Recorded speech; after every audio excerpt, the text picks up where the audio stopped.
कुत्ते बेहूदे रसमलाई तू मुंबई आ, तेरे पैर काट देंगे।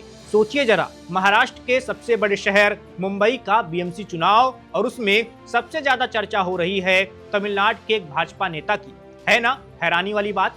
ऐसी ही हैरानी सबको हो रही है क्योंकि मुंबई में जहां राज ठाकरे खूब दहाड़ रहे हैं, वो अन्नामलाई को रसमलाई कह रहे हैं, उधर चेन्नई से अन्नामलाई भी गजब पलटवार कर रहे हैं और ठाकरे को कमजोर नेता बता रहे हैं। अब आप पूछेंगे कि ये विवाद कैसे शुरू हुआ, मुंबई के एक नेताजी चेन्नई के एक नेताजी से कैसे भिड़ गए। चलिए आपको विवाद के पीछे की कहानी भी संक्षेप में बता देते हैं। दरअसल बीएमसी चुनाव में बीजेपी के लिए वोट मांगते हुए अन्नामलाई ने मुंबई को महाराष्ट्र का नहीं बल्कि अंतर्राष्ट्रीय शहर बता दिया, जिस पर ठाकरे परिवार भड़क उठा। उद्धव ठाकरे और उनके बेटे आदित्य ने अन्नामलाई की तीखी आलोचना की, लेकिन राज ठाकरे 4 कदम आगे निकल गए। उन्होंने अन्नामलाई को बकायदा गाली देते हुए उन्हें रसमलाई कह दिया। बस यहीं से शुरू हुआ विवाद जो अभी भी जारी है।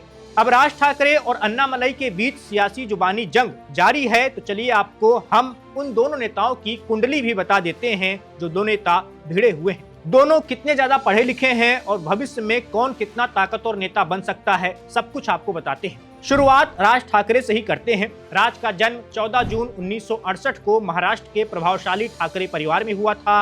राज ने शुरुआती पढ़ाई मुंबई में ही एक स्कूल से की। सार्वजनिक रिकॉर्ड के मुताबिक उन्होंने ग्रेजुएशन तक की पढ़ाई की है। मराठी साहित्य में राज की अच्छी रुचि है। वो मराठी भाषा में बेहद आक्रामक भाषण देने के लिए जाने जाते हैं। उन्हें सुनने के लिए बड़ी संख्या में लोग उनकी रैलियों में भी आते हैं। राज ठाकरे की राजनीति की बात करें तो उन्होंने 90 के दशक में शिवसेना से अपनी राजनीति शुरू की थी। हालांकि बाद में जब शिवसेना सुप्रीमो बाला साहब ठाकरे ने अपनी राजनीतिक विरासत बेटे उद्धव को सौंपनी चाहिए तो राज खफा हो गए और फिर उन्होंने शिवसेना छोड़ दिया। बाद में राज ठाकरे ने 2006 में महाराष्ट्र नवनिर्माण सेना यानी मनसे नाम से अपनी खुद की पार्टी बना ली। राज को 2009 के महाराष्ट्र चुनाव में बड़ी सफलता मिली। उनकी पार्टी के 13 विधायक चुनकर आए, लेकिन उसके बाद राज को बार बार असफलता का सामना करना पड़ा। 2014 और 2019 के विधानसभा चुनाव में उनके सिर्फ एक विधायक जीते, वहीं 2024 के चुनाव में तो उनका खाता तक नहीं खुला।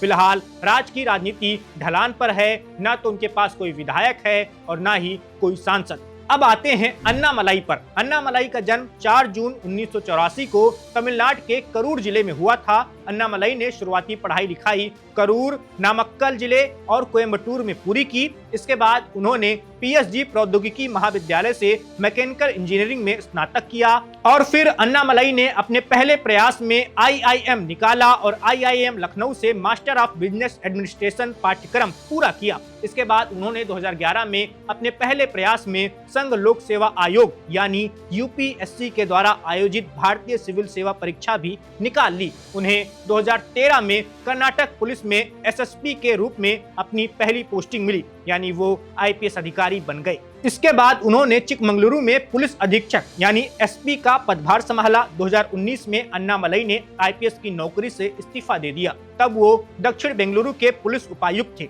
इसके बाद उन्होंने राजनीतिक करियर की शुरुआत की और 25 अगस्त 2020 को वो भारतीय जनता पार्टी में शामिल हो गए। भाजपा ने उन्हें 2021 का तमिलनाडु का चुनाव लड़ाया, लेकिन वो जीत नहीं पाए। इसके बाद उन्हें तमिलनाडु भाजपा का अध्यक्ष बनाया गया। उन्होंने 2024 का लोकसभा चुनाव भी लड़ा, लेकिन जीत नहीं मिल पाई। हालांकि भाजपा के केंद्रीय नेतृत्व को अन्नामलाई में अपना भविष्य दिखता है।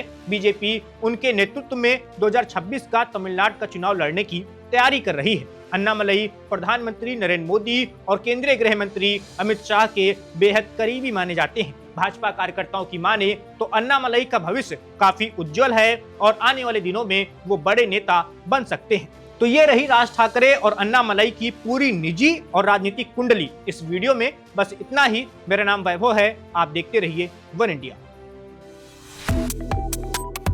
Subscribe to One India and never miss an update. Download the One India app now.